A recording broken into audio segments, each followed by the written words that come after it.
नमस्कार, आप देख रहे हैं प्राइम टीवी और मैं हूं आपके साथ मुस्कान अजवानी और हमारी खास पेशकश शहर शहर खबर में आप सभी का स्वागत है। तो लोकसभा चुनाव के लिए सभी राजनीतिक दल अभी से बिसात बिछाने में जुट गई हैं। मिशन 2024 की तैयारियों में जुटी बीजेपी भी कोई कोर कसर नहीं छोड़ना चाहती और पूर्वांचल साधने के बाद बीजेपी की नजर अब अवध पर है। 14 जुलाई को राष्ट्रीय अध्यक्ष जेपी नड्डा श्रावस्ती दौरे पर आ रहे हैं और श्रावस्ती में जेपी नड्डा लोकसभा चुनाव अभियान का आगाज करेंगे। लोकसभा चुनाव की तैयारियों के मद्देनजर जेपी नड्डा का दौरा अहम माना जा रहा है। 14 जुलाई को श्रावस्ती दौरे पर आए बीजेपी अध्यक्ष की प्रदेश पदाधिकारियों के साथ बैठक भी प्रस्तावित है। बैठक में नड्डा पदाधिकारियों को जीत का मंत्र देंगे। इससे पहले 27 जून का पिछला कार्यक्रम स्थगित हो गया था। जेपी नड्डा 14 जुलाई को श्रावस्ती में जनसभा कर अवध की 16 सीटों को साधेंगे और पूर्वांचल में पीएम नरेंद्र मोदी चुनावी अभियान को पहले ही धार दे चुके हैं। अब बीजेपी का फोकस अवध की 3 हारी हुई सीटों पर सबसे ज्यादा है।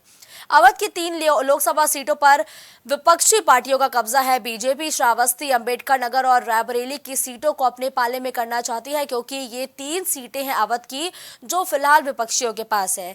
तो अवध क्षेत्र में कुल 16 लोकसभा सीटें हैं जिसमें से 3 सीटें ऐसी हैं जो फिलहाल विपक्षी पार्टियों के पास है, जिनमें से 1 सीट बसपा के पास है। तो रायबरेली की 1 सीट जो है वो फिलहाल कांग्रेस के पाले में है। तो देखिए, लोकसभा की 16 सीटों पर जनता को साधने के लिए जेपी नड्डा का जो दौरा है, जो जनसभा है वो प्रस्तावित है। रुक करते हैं विभांशु का जो इस खबर पर हमारे साथ जुड़ चुके हैं वो भी लाइव।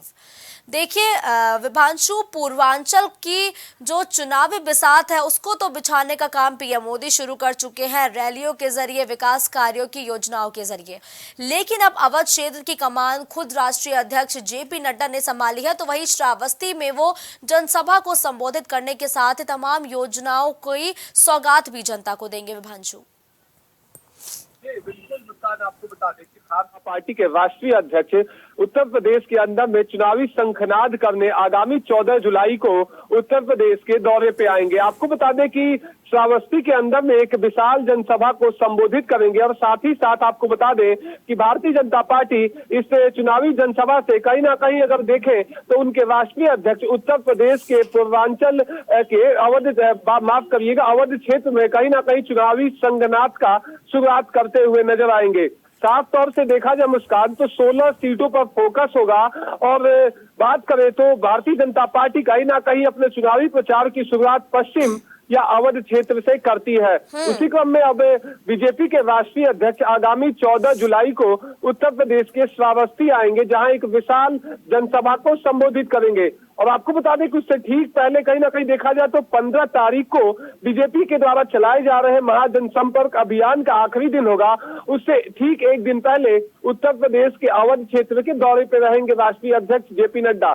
आपको बता दें कि इस जनसभा के संबोधित करने के दौरान वहां की तमाम जनता से वहां के समस्याओं पे बात करेंगे। श्रावस्ती अगर बात की जाए तो उत्तर प्रदेश में सबसे कम साक्षरता दर वाला जिला है। मतलब कि अगर देखें तो उत्तर प्रदेश के 75 जिलों में से सबसे कम लिटरेसी रेट कहीं ना कहीं श्रावस्ती में है, जिसको लेकर लगातार सरकार मुहिम के तहत लिटरेसी रेट बढ़ाने का कार्य कर रही है। तो माना जा रहा है कि उत्तर प्रदेश के अंदर में जब भारतीय जनता पार्टी के राष्ट्रीय अध्यक्ष जेपी नड्डा आएंगे तो निश्चित तौर से तमाम नेताओं का जुटान श्रावस्ती में देखने को मिलेगा। बिल्कुल ठीक है। देखिए लेकिन विभांशु, अवध की 16 सीटों पर अब भारतीय जनता पार्टी की नजर और इसी अवध में 3 सीटें ऐसी हैं जो फिलहाल अभी विपक्षियों के पास है, जिसमें से 1 सीट कांग्रेस के पास है तो 2 सीटें बसपा के पास है। क्या खास रणनीति के तहत इन सीटों पर अपना कब्जा करने की कोशिश कर रही है भारतीय जनता पार्टी? जी बिल्कुल, अगर बात की जाए तो आपने देखा था कि भारतीय जनता पार्टी के केंद्रीय नेतृत्व की तरफ से बैठक की गई थी जिसमें उत्तर प्रदेश की 80 सीटों को अपने पाले में करने के लिए एक मास्टर प्लान तैयार करने की बात भारतीय जनता पार्टी की तरफ से कहा गया था। उसी क्रम में आपको बता दें कि बीजेपी जिन सीटों पर कहीं ना कहीं 2019 के चुनाव में हार हासिल हुई है वहां फुल फोकस लगाकर कहीं ना कहीं 2024 के लोकसभा में अपने पाले में करने का हर एक मुमकिन प्रयास कर रही है। आपको बताया मुस्कान, अगर बात की जाए तो बीजेपी जहां एक तरफ 64 सीट लेकर लोकसभा में लगभग 64 सीट जीती, तो वही मिशन 80 के तहत इस बार भारतीय जनता पार्टी का लक्ष्य है कि 80 सीटों को पाले में करे। अगर बात की जाए तो रायबरेली से कहीं ना कहीं भारतीय जनता पार्टी लगातार वहां पर कार्यक्रम कर रही है। आपने देखा कि अमेठी से निकलकर और स्मृति ईरानी रायबरेली में अब अपना फोकस कर रही है, तो स्टार प्रचारक के रूप में अभी से ही लगातार नेता काम कर रहे हैं। अगर बात की जाए तो 2 साल पहले ही चुनाव के ही भारतीय जनता पार्टी के तमाम नेताओं को जिम्मेदारियां तय कर दी गई है, प्रभारियों को नियुक्त कर दिया गया है।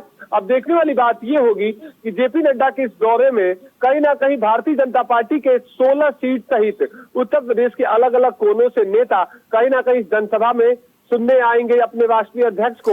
तो किस तरह के संबोधन से जिन 16 सीटों पर बीजेपी का खासा फोकस है, उसी के मद्देनजर जो जेपी नड्डा है वो श्रावस्ती जाएंगे, जनसभा को संबोधित करेंगे। जनसभा भले ही उनकी एक जगह पर है श्रावस्ती में, लेकिन उसका सबसे ज्यादा प्रभाव अवध क्षेत्र के अलावा और किन किन क्षेत्रों पर पड़ेगा जब वो संबोधन के जरिए जो सरकार की नीतियां हैं उसको जनता तक पहुंचाएंगे? जी बिल्कुल, अगर बात की जाए तो अवध क्षेत्र के आखिरी छोर पर भारतीय जनता पार्टी के राष्ट्रीय अध्यक्ष का जनसभा है, तो साफ तौर से कहीं ना कहीं वहां से अवध से क्षेत्र को भी साधने का प्रयास करेंगे।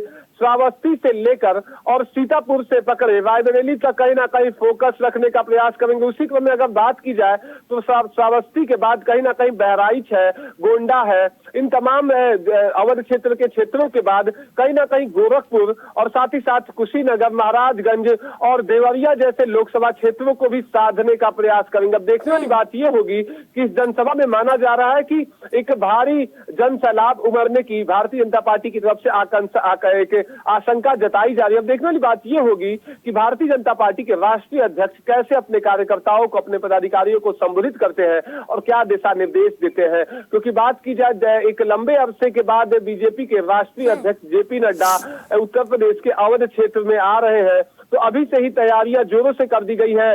और बात करें तो कार्यक्रम को सफल बनाने के लिए भारतीय जनता पार्टी के तमाम पदाधिकारी अभी से ही कार्यक्रम की रूपरेखा तैयार कर रहे हैं। अगर बात की जाए, फिलहाल ये सवाल पूछना तो बेहद जल्दीबाजी होगी कि किस पर भारतीय जनता पार्टी श्रावस्ती में दाव लगा रही है, क्योंकि फिलहाल श्रावस्ती सीट भारतीय जनता पार्टी के पास नहीं है।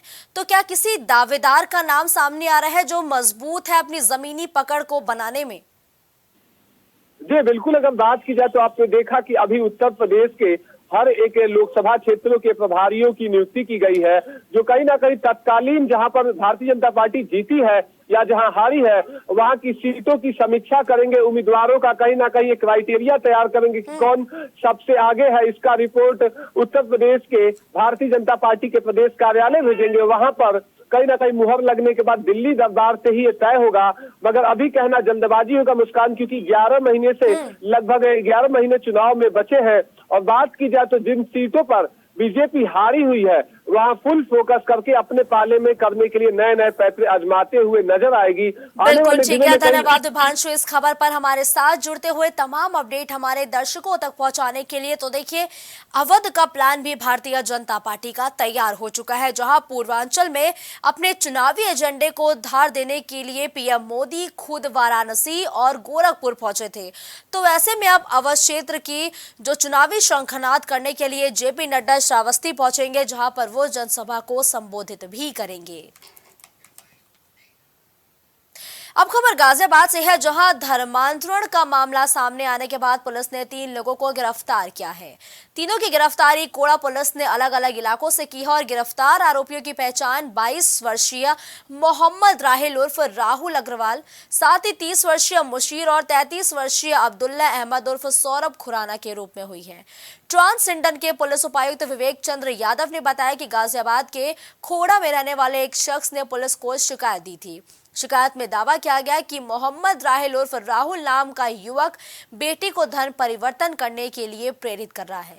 शिकायतकर्ता के मुताबिक बेटी कई महीने से अजीबोगरीब हरकतें भी कर रही है। तो गाजियाबाद में धर्म परिवर्तन के लगातार नए नेटवर्क सामने आ रहे हैं। कभी स्पा की आड़ में या पार्लर की आड़ में धर्म परिवर्तन कराया जाता है, तो वही गेमिंग ऐप की जो खबरें थी वो लगातार सुर्खियों में बनी रही थी कि गेमिंग ऐप का इस्तेमाल करते हुए भी लोगों का ब्रेन वॉश करते हुए उनका धर्म परिवर्तन किया जा रहा है। तो वही अब एक बार फिर से धर्म परिवर्तन गैंग का खुलासा हुआ है। रुख करते हैं कलीम का, जो इस खबर पर लगातार हमारे साथ बने हुए हैं। देखिए कलीम, लगातार धर्मांतरण का मामला गाजियाबाद से सबसे ज्यादा फिलहाल सामने आ रहा है। कभी ब्यूटी पार्लर की आड़ में धर्म परिवर्तन का खेल का खुलासा किया जाता है, कभी गेमिंग ऐप के जरिए धर्म परिवर्तन के पूरे सिंडिकेट का खुलासा होता है। तो वहीं अब एक बार फिर से धर्म परिवर्तन गैंग को पुलिस ने गिरफ्तार किया है। आखिर ऐसा क्या है गाजियाबाद में कलीम कि हर बार धर्म परिवर्तन का जो हॉट सेंटर है या कहीं एपी सेंटर है वो गाजियाबाद ही है?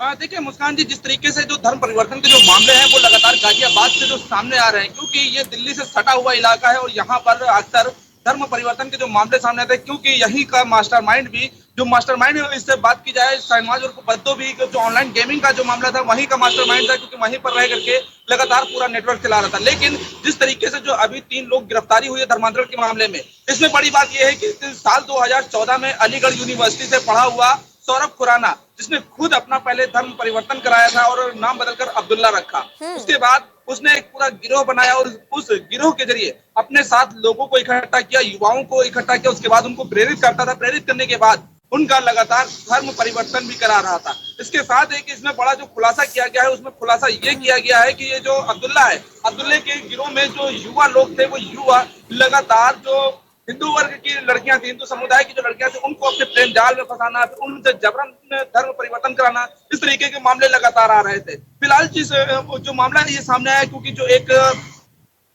राहुल है उसके द्वारा भी बताया जा रहा है कि उसके धर्म परिवर्तन कराने का जो मामला सामने आया था, इसमें जो पुलिस को जो शिकायत की गई थी, उस शिकायत पर जब पुलिस ने तफ्तीश की तो इस मामले का खुलासा हुआ और 3 लोगों की गिरफ्तारी भी की गई।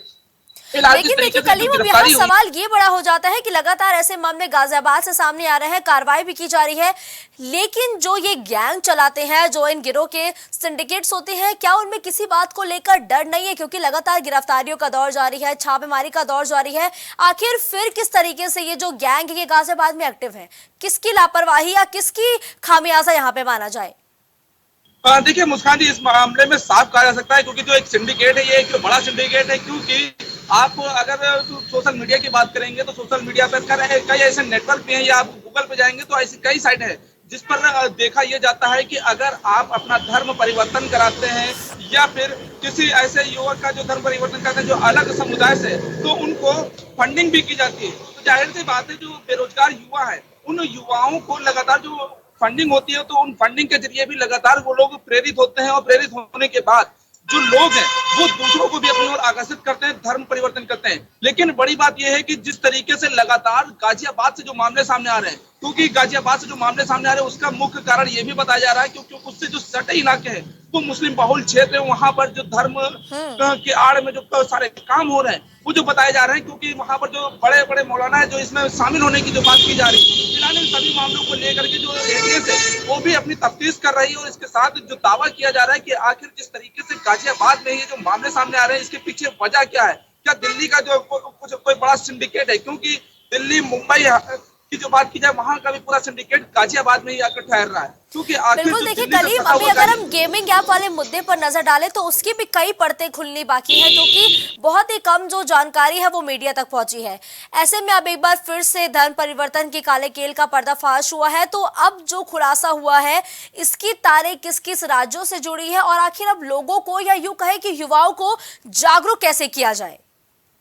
देखिए मुस्कान जी, जिस तरीके से जो तार जुड़ने पे चाहे ऑनलाइन गेमिंग की बात की जाए, सोशल मीडिया के जरिए नेटवर्किंग की बात की जाए या फिर फेसबुक के जरिए जो लोगों से चैटिंग की बात की जाए, क्योंकि ये जो पूरा नेटवर्क है ये नेटवर्क में केवल पुरुष ही नहीं शामिल है, युवतियां भी शामिल हैं। क्योंकि युवतियां भी लगातार युवाओं को प्रेरित करती हैं, कभी शादी का झांसा देती हैं, कभी नौकरी की लालच देती हैं, कभी पैसों की फंडिंग की बात की जाती है। तो इन सभी चीजों को लेकर के, क्योंकि जैसा कि आपको याद होगा कि ऑनलाइन जो गेमिंग का मामला था जिसमें शहनवाज उर्फ बद्दो को गिरफ्तार किया गया था, उसमें एक बड़ा गेम खुला था जिसमें आईएसआईएस से भी जुड़े होने की बात सामने आई थी, पीएफआई फंडिंग की भी बात सामने आई थी। और फिलहाल जो लगातार धर्म परिवर्तन के इससे पहले जो दिल्ली में जो गाजियाबाद में इससे पहले 3 लोगों की गिरफ्तारी हुई थी उसमें भी देखा गया था पीएफआई फंडिंग साफ नजर आई थी और उनका भी पाकिस्तान में कनेक्शन सामने आया था। फिलहाल जो ये मामला खुलासा हुआ है तो इसमें भी जो बात की जाए मोबाइल की, तो मोबाइल जब्त किया गया, उसमें से जो चैटिंग भी देखी जा रही है वो चैटिंग भी रिकवर की जाएगी। उसके बाद ये देखा जा रहा है कि आखिर क्या इनका भी कनेक्शन आईएसआई या पीएफआई फंडिंग से जुड़ रहा है,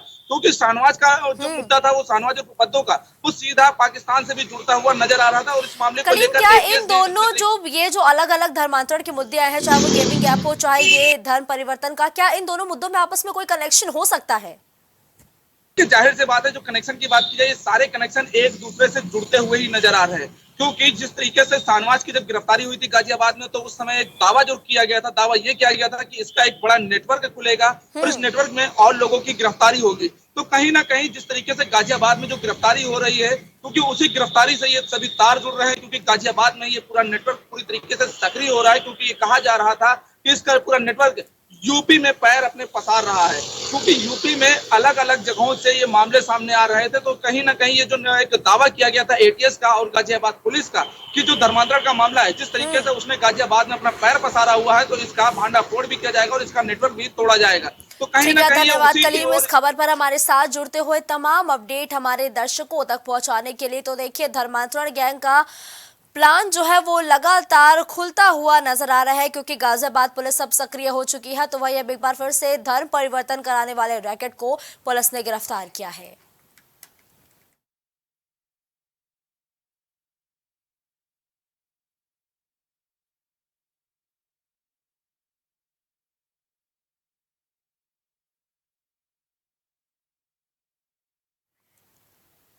तो यूपी में एक बार फिर से तबादला एक्सप्रेस चली है, जहां कई आईएएस अफसरों के तबादले किए गए हैं। ऋतु माहेश्वरी को ग्रेटर नोएडा सीईओ पद से हटाया गया, उनकी जगह एनजी रवि कुमार को ग्रेटर नोएडा का सीईओ बनाया गया है। एनजी रवि कुमार गोरखपुर के मंडलायुक्त है, वहीं रविंद्र कुमार को सचिव नगर विकास बनाया गया है। इसके अलावा रंजन कुमार को सचिव चिकित्सा स्वास्थ्य बनाया गया है। तो यूपी में एक बार फिर से कई आईएएस अफसरों के तबादले किए गए हैं। एनजी रवि कुमार ग्रेटर नोएडा के नए सीईओ बनाए गए हैं। तो यूपी में अफसरों के तबादलों की खबर है। लगातार कई महीनों से अगर हम देखें तो यूपी में तबादला एक्सप्रेस चलती हुई नजर आई है। कई अधिकारियों के कार्यक्षेत्र में बदलाव किया गया है, तो कई अधिकारियों को विभाग से भी अटैच किया गया है। तो एनजी राव कुमार ग्रेटर नोएडा के सीईओ बनाए गए हैं। तो इस खबर पर ज्यादा जानकारी के लिए हमारे सहयोगी विभांशु हमारे साथ फोन लाइन पर जुड़े हैं। देखिए विभांशु, एक बार फिर से यूपी में तबादला एक्सप्रेस चली है और आईएएस अफसरों का तबादला किया गया है। किन किन अफसरों के कार्यक्षेत्रों में बदलाव किया गया है और तकरीबन कितनी संख्या में ये तबादले किए गए हैं? जी बिल्कुल, आपको बता दें कि उत्तर प्रदेश की योगी आदित्यनाथ सरकार भ्रष्टाचार खत्म करने को लेकर जीरो टॉलरेंस नीति के तहत लगातार जो जमे हुए अधिकारी हैं या जिनके कहीं ना कहीं एक समय सीमा पूरी हो चुकी है, वहां से लगातार तबादले कर रही है। कल देर रात बात की जाए तो वरिष्ठ आईएएस अधिकारी के तबादले की खबर सामने आई शासन के द्वारा। अगर बात की जाए तो ग्रेटर नोएडा औद्योगिक विकास प्राधिकरण के सीईओ के तौर पर रवि कुमार को जिम्मेदारी दी गई है। साथ ही साथ अगर बात की जाए तो सचिव नगर विकास रंजन कुमार का तबादला करके और कहीं ना कहीं उन्हें चिकित्सा एवं स्वास्थ्य सेवाओं के पद पर उन्हें नई जिम्मेदारी दी गई है। वहीं अगर बात की जाए तो श्रुति महेश्वरी को ग्रेटर नोएडा के सीईओ पद से हटाकर सीईओ नोएडा अथॉरिटी नियुक्त किया गया है। तो कुल मिलाकर अगर बात की जाए तो 4 अफसरों के तबादले देखने को मिले हैं। जी बिल्कुल, धन्यवाद विभांशु इस खबर पर हमारे साथ जुड़ने के लिए।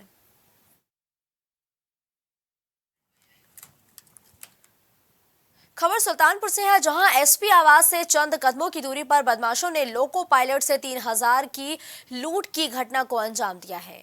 जहां बैग छिनैती का विरोध करने पर बदमाशों ने लोको पायलट को असलहे के बट से लहूलुहान कर दिया, जिसके बाद उसे अस्पताल में भर्ती भी कराया गया। वहीं नगर कोतवाल राम आशीष उपाध्याय ने कहा कि लूट और मारपीट करने की धाराओं में मुकदमा दर्ज किया गया है। जल्द हमला करने वालों को गिरफ्तार भी किया जाएगा।